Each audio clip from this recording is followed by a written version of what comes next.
आपका रूटीन क्या था फिटनेस का? फिटनेस में I use to go for gym, और एक जिम फ्रीक कह सकते हैं कि हाँ, काफ़ी टाइम तक 3 से 4 साल तक मैंने रेगुलरली जिम किया है। एंड उसके बाद इरेगुलर कुछ रनिंग के एपिसोड्स हो गए, और या फिर लेटेस्ट आई जॉइंट स्विमिंग।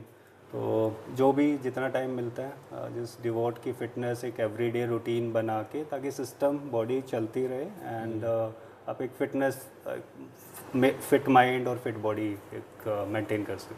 मतलब एक तरीके से जैसे फिटनेस से हम अपनी एज को थोड़ा रिवर्स कर सकते हैं, मतलब स्लो डाउन कर सकते हैं।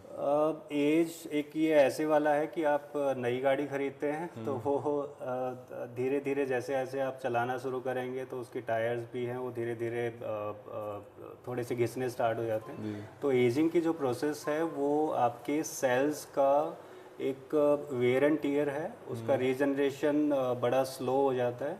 तो ये चीज़ें पार्ट एंड पार्सल होती हैं, बट हाँ, एक बायोमैकेनिकली बड़ी एफिशिएंट एक मशीन बना रखी है that is gifted to us. So उसको अगर हम एक फिटनेस का रोज़ का एक डोज नहीं देंगे तो वो एक डीजनरेशन डिग्रेडेशन वाले मोड में जाने लग जाती हैं, जिससे वी सी की क्रोनिक इलनेस और क्रोनिक डिजीज़ होना स्टार्ट हो जाता है। मतलब हमें फिटनेस ना ज़्यादा हाई लेवल पे करनी है और नहीं ये है कि बिल्कुल नहीं करनी, नॉर्मल लेके चलना है। दोनों एस्पेक्ट आते हैं कि अगर आप बिल्कुल नहीं कर रहे हैं you will attract the diseases, जो कि बीपी, शुगर और अदर क्रोनिक इलनेस, हाँ, ओबेसिटी जो कि बहुत ज़्यादा है इस टाइम पे। दूसरा कि अगर आप स्पोर्ट्स में जा रहे हैं, फिटनेस में जा रहे हैं, अगर उसको आप रूटीन बना रहे हैं, राइट, एक एवरीडे रूटीन जैसे खाना पीना एंड ऑल दीज थिंग्स, तो उस जैसा अगर रूटीन बना रहे हैं तो you will be in a better shape, और आप एक हेल्दी एजिंग और एक हेल्थफुल लाइफ डिवोट कर सकते हैं, एंजॉय कर सकते हैं।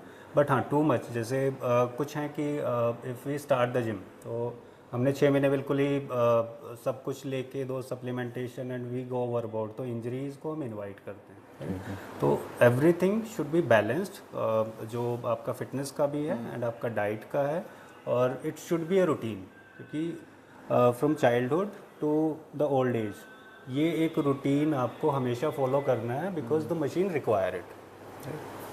तो जैसे सर आपने जिम के लिए बताया था कि जिम से ये होता है, जैसे मानो कि कोई अपनी जिम स्टार्ट करा, किसी ने जिम स्टार्ट कर दिया, तो उसमें डाइट का क्या वो रहता है कि डाइट का मेन रोल रहता है? डाइट जैसे गाड़ी में पेट्रोल सेम, आप अगर अच्छी डाइट नहीं ले रहे हैं तो उसमें आप मसल को वेयर एंड टीयर कर रहे हैं due to lifting of the weight, या फिर आप चलो कार्डियो के लिए जा रहे हैं तो उसमें भी आप कार्डियोवैस्कुलर जो अडेप्टेशंस होती हैं दोज रिक्वायर फ्यूल, राइट।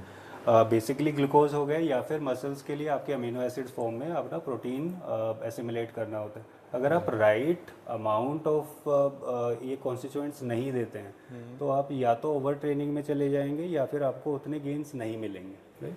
तो हर एक्टिविटी के साथ या जिम मॉड्यूल के साथ आपको डाइट भी उसी के अकॉर्डिंग ऑप्टिमाइज करनी है।